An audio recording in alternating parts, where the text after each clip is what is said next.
اور ابھی اطلاعات آ رہی ہیں کہ ان کے ساتھی جو تھے اس خود کش بمبار کے، وہ 7-8 لوگ جو ہیں وہ پکڑے گئے ہیں۔ اور کیا چاہتے تھے وہ، کس طریقے سے چاہتے تھے؟ پھر ابھی دیکھیں کہ جو کیپٹن فہد والا واقعہ ہوا ہے، اس میں آپ دیکھیں کچھ لوگ کہہ رہے ہیں کہ 6 لوگ، کچھ لوگ کہہ رہے ہیں 9 شہید ہوئے۔ تو یہ کیا ہو رہا ہے؟ یہ ایک دم جو رائز ہوا ہے اس طرح کے دہشت گردی کے واقعات، خاص طور پہ نئے چیف آف آرمی اسٹاف کے آنے کے بعد، یہ کیا مطلب ہے؟ اس کا مطلب یہ ہے کہ کچھ میسیجنگ ہو رہی ہے، کچھ آپ کو بتایا جا رہا ہے کہ اگر آپ یہ نہیں کریں گے تو یہ ہوگا۔ اور یہ پرانا طریقہ ہے، یہ ہم جانتے ہیں اس کو کہ یہ پرانا طریقہ ہے کہ جب اس طرح کی چیزیں کروانی ہوتی ہیں، آپ کو یاد ہے ابھی ایک چیز رہتی ہے، اور وہ ہے انڈیا کے ساتھ جو بارڈر ہے اس کے اوپر اس کو ہاٹ کر دیا جائے۔ مجھے لگتا ہے کہ آئندہ چند دنوں میں شاید آپ کو وہ بھی نظر آنا شروع ہو جائے کہ انڈین بارڈر سے آپ کے اوپر فائرنگ شروع ہو جائے۔ ٹھیک ہے جی۔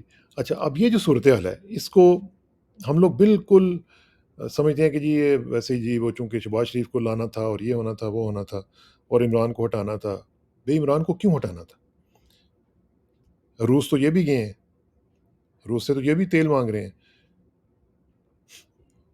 عمران کو اس لیے ہٹانا تھا کہ وہ اوور آل جو اسکیم آف تھنگس تھی یا ہے اس میں وہ فٹ ان نہیں ہو رہا تھا یا نہیں ہو پا رہا، کیونکہ اوور آل جو ڈیزائن ہے اس میں معاملات جو ہیں وہ روس کے ساتھ ان کے بہت خطرناک حد تک بڑھ چکے ہوئے ہیں۔ چائنا کے ساتھ ان کے تعلقات جو ہیں وہ بہت زیادہ آپ کو پتہ ٹینس کافی حد تک ہو چکے ہوئے ہیں۔ اچھا، اب میں آپ کو ایک چیز، بلکہ ابھی ٹھہریں ایک سیکنڈ میں آپ کو دکھاتا ہوں کہ یہ آپ ذرا دیکھیے گا کہ یہ جو چیز ہے یہ آپ ذرا پڑھیں، میں آپ کو پڑھ کے دکھاتا ہوں کہ یہ کیا کہہ رہے ہیں اور یہ ہو کیا رہا ہے۔ یہ ایک رپورٹ ہے جی، وہ کہہ رہے ہیں کہ the CIA is directing sabotage attacks inside Russia۔ C I اے جو ہے اس نے ڈائریکٹ کیا ہے کہ رشیا کے اندر جا کے سبورسیو ایکٹیویٹیز آپ کریں۔ ٹھیک ہے جی۔ اب یہ جیک مرفی ہیں ایک انویسٹیگیٹو جرنلسٹ، انہوں نے یہ رپورٹ کیا ہے کہ ایک یورپین کنٹری کے جو نیٹو کا ممبر ہے اس کی جو اسپائس سروس ہے، یعنی جو اس کی انٹیلیجنس سروس ہے، جاسوسی کی جو ایجنسی ہے، اس کو کہا گیا ہے کہ آپ روس کے اندر جا کے یہ ساری کارروائیاں شروع کر دیں۔ اب یہ وہ کہہ رہا ہے کہ the CIA has been using a European NATO countries intelligence services to conduct sabotage attacks inside Russia since the February invasion of Ukraine۔ اب یہ جو جیک مرفی صاحب ہیں وہ یہ کہہ رہے ہیں، تو انہوں نے اس میں جو یو ایس انٹیلیجنس کے لوگ ہیں اور جو یو ایس کی ملٹری کے لوگ ہیں ان کو ان کا نام لیے بغیر ان کو کوٹ کیا ہے۔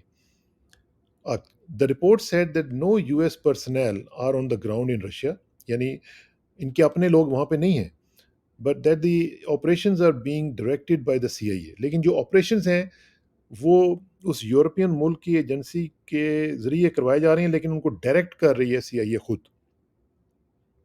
The US is using an allies intelligence services to add an extra layer of plausible deniability۔ ایک ایسی ایک لیئر اس میں کریٹ کی جا رہی ہے تاکہ یہ نہ پتہ چلے کہ امریکہ کروا رہا ہے یا کون کروا رہا ہے، تو یہ اس کو ڈینائبلٹی کے ایک لیئر کریٹ کرنے کے لیے کیا ہے۔ And a former US Special Operations official told Murphy that the layer was a major factor in President Biden signing off on the attacks۔ تو یہ جو اٹیکس ہیں ان کو سائن کس نے کیا ہے، اجازت کس نے دی ہے؟ پریزیڈنٹ نے خود دی ہے، صدر بائیڈن نے خود دی ہے اس کی اجازت۔ Murphy said he didn't name the NATO country whose intelligence services were being used in the report because doing so might endanger the operational security of cells that are still operational inside of Russia۔ وہ کہہ رہا ہے کہ میں نے ان کا اس ملک کا نام اس لیے نہیں دیا کہ وہ ان کے جو آپریشنل جو سیکرٹس وغیرہ ہیں وہ ظاہر کمپرومائز ہو سکتے ہیں، وہ نہیں دیا، لیکن یہ چیز جو ہے آپ ذرا غور کیجئے کہ یہ کتنی امپورٹنٹ ہے اور کس طریقے سے یہ چل رہی ہے۔ اچھا، اب یہ جو ہے the report appeared on Murphy's personal website and in a note at the end of the piece he explained why it wasn't published by a media outlet۔ وہ کہتا ہے کہ یہ کیوں نہیں باقی میڈیا نے اس کو پبلش کیا۔ While working with editors at mainstream publications I was asked to do things that were illegal and unethical in one instance, and in another instance I felt that a senior CIA official was able to edit my article by making off the record statements before he leaked a story to the New York Times to undermine this piece۔ آپ یہ اندازہ لگائیں وہ کہہ رہا ہے کہ انہوں نے میرے ساتھ بددیانتی کا مظاہرہ کیا اور جو میں نے ان کو رپورٹ دی تھی اس میں انہوں نے چینجز کر دیں اور مختلف چیزوں کو جو ہے وہ لیک کر دیا نیو یارک ٹائمز کو۔ اب یہ جو صورتحال ہے یہ دیکھیں آپ کیا بنتی ہے کہ ایک جو جرنلسٹ ہے وہ یہ کہہ رہا ہے کہ وہاں پہ کیا ہو رہا ہے۔ اب اس کو میں آپ کو کیوں بتا رہا ہوں؟ میں اس لیے بتا رہا ہوں، اس کے ساتھ میں آپ کو ایک اور سٹیٹمنٹ جو ہے وہ میں پڑھ کے سنا دیتا ہوں، دکھاتا نہیں ہوں تاکہ آپ کا بور نہ ہو۔ آپ کو معلوم ہے کہ امریکہ کے ایک سینیٹر ہیں، سینیٹر لنڈزی گرہام، یہ بڑے مشہور سینیٹر، پاکستان بھی آتے رہتے ہیں، اور یہ ان کا تعلق جو ہے وہ یہ ساؤتھ کیرولائنا کے ہیں اور ریپبلکن ہیں۔ وہ یہ کہہ رہے ہیں کہ Ukraine war will only end if Putin is taken out. وہ یہ کہہ رہے ہیں کہ یوکرین کی جنگ صرف ایک صورت میں ختم ہو سکتی ہے کہ اگر پیوٹن کو کھڈلیں لگا دیا جائے، فارغ کر دیا جائے، ٹھا کر دیا جائے۔ ٹھیک ہے نا جی؟ اچھا، وہ یہ کہہ رہے ہیں دی ہاکش senator says that the US should give Ukraine Grey Eagle drones. Grey Eagle drones جو ہیں وہ یوکرین کو دیں to kill quote unquote to kill tons of Russians، یعنی بے شمار تعداد میں جو روسی جن کو مار سکتے ہیں انہیں کو ماریں اور ان کو ختم کریں۔ ٹھیک ہے؟ اچھا، اب یہ جو بات ہے یہ میں آپ کو اس لیے سنا رہا ہوں کہ یہ ان کے بہت مشہور سینیٹر ہیں، یہ پاکستان بھی آتے رہتے ہیں، ان کی ملاقاتیں بھی رہتی ہیں ہمارے لوگوں کے ساتھ، خاص طور پہ ہمارے جو پنڈی والے ہیں ان کے ساتھ بڑا ان کا تعلق رہتا ہے۔ تو یہ کیا کہہ رہے ہیں کہ روسی صدر، یعنی ایک سابق سپر پاور، ابھی بھی وہ تیسرے نمبر کی طاقت ہے، اس کے صدر کو فارغ کر دیں۔ اب یہ میں ملفوف انداز سے آپ کو کچھ چیزیں بتانے کی کوشش کر رہا ہوں کہ پاکستان میں بھی کیا کیا چیزیں ہو سکتی ہیں اور ہو رہی ہوں گی۔ یہ بیہائنڈ دا کرٹن ہمیں نہیں پتہ، اور یہ اس میں ایک چیز میں آپ کو بتا دوں کہ جب سے یہ حافظ صاحب آئے ہیں، ان کے آتے ہی آپ کو پتہ ہے کچھ دن کے بعد ہی کون آیا تھا؟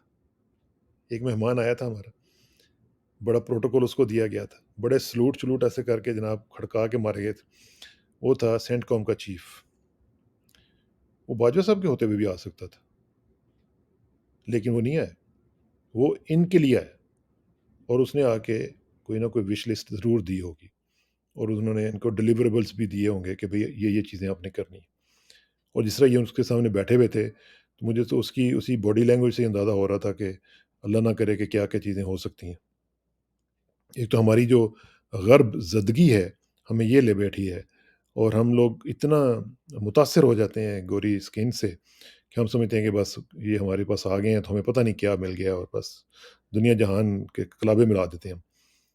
تو یہ میں ساری چیزیں آپ کو بتا رہا ہوں کہ یہ کسی خلائی جگہ پہ یہ سب کچھ نہیں ہو رہا۔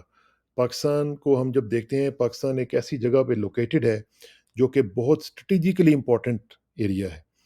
اگر ہم بنگلہ دیش ہوتے یا سری لنکا ہوتے تو ہمیں کوئی مسئلہ ہی نہیں ہونا تھا۔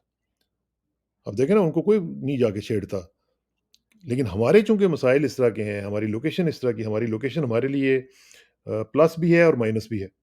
اگر ہم اس کو یوٹیلائز کر لیں اچھے طریقے سے، کوئی اچھا لیڈر آ جائے تو ہم اس کو بے شمار طریقے سے اس کو یوٹیلائز کر سکتے ہیں، اور اگر کوئی ماما شامہ آ جائے یا اس طرح کے کوئی ایجنٹ آ جائیں تو پھر وہی لوکیشن جو ہے وہ ہمارے لیے وبال جان بھی بن سکتی ہے۔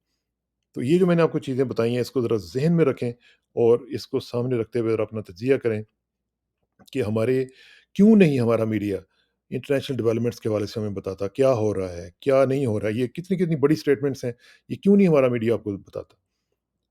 یعنی روسی صدر کو اڑا دیا جائے، یہ کوئی چھوٹی سٹیٹمنٹ ہے؟ روس کو یہ ڈرونز دے دی جائیں اور ہزاروں روسیوں کو مار دیا جائے، اس طرح کی سٹیٹمنٹس آپ نے اپنے میڈیا پہ سنی ہے؟ کیوں نہیں سنی؟ اس وجہ سے کہ وہ چاہتے ہی نہیں ہیں کہ آپ کو پتہ چلے کہ دنیا میں کیا ہو رہا ہے، کیونکہ دنیا اس وقت انٹر ڈیپینڈنٹ ہے، انٹر کنیکٹڈ ہے۔ ہم لوگ دنیا کے ساتھ چل رہے ہیں، ہم کوئی خلا میں نہیں موو کر رہے، ایک چھوٹا سا ملک خلا میں نہیں جا رہا، ہم لوگ انٹر کنیکٹڈ ہیں۔ ہمارے رائٹ لیفٹ کے اوپر جو طاقتیں ہیں آپ دیکھیں کون کون سی ہیں۔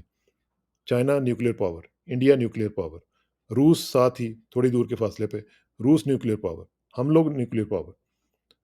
تو اس کی ذرا امپورٹنس کو سمجھنے کی کوشش کریں، اور ڈاٹس کو کنیکٹ کرنے کی کوشش کریں کہ ہمارے ساتھ کیا ہو رہا ہے کون کر رہا ہے، کس طریقے سے کر رہا ہے، تاکہ ہمارا تجزیہ جو ہے وہ بہتر ہو سکے اور ہم اپنے جو کارپردازان ہیں، ان سے کچھ سوالات بھی جو ہیں وہ ریلیونٹ قسم کے پوچھ سکیں کہ پچھلے 1 ماہ میں کیا وجہ ہے کہ ہماری اکانومی کے اوپر اتنا پریشر آ گیا ہے؟ کیا وجہ ہے کہ دہشت گردی کے جو واقعات ہیں، پے در پے ہونے شروع ہو گئے ہیں اور بے شمار ان میں اضافہ ہو چکا ہے؟ اس کے اوپر ذرا غور کیجیے گا۔ اللہ تعالیٰ کرے کہ ہمارے لیے آسانیاں پیدا ہوں، اور میری دعا ہے کہ میری عزت کے لیے کافی ہے کہ میں تیرا ہی بندہ ہوں، اور میرے فخر کے لیے کافی ہے تو ہی میرا پروردگار ہے۔ تو بالکل اسی طرح ہے جس طرح میں چاہتا ہوں، مجھے بھی اسی طرح بنا دے جس طرح تو چاہتا ہے۔ سپردم بتو مائے کھینچ رہا تو دانی حساب کم و بیچ رہا مجھے سرکسانہ کو کل تک کے لیے اجازت دیجیے، جلدی ملاقات ہوگی انشاءاللہ۔ اللہ حافظ۔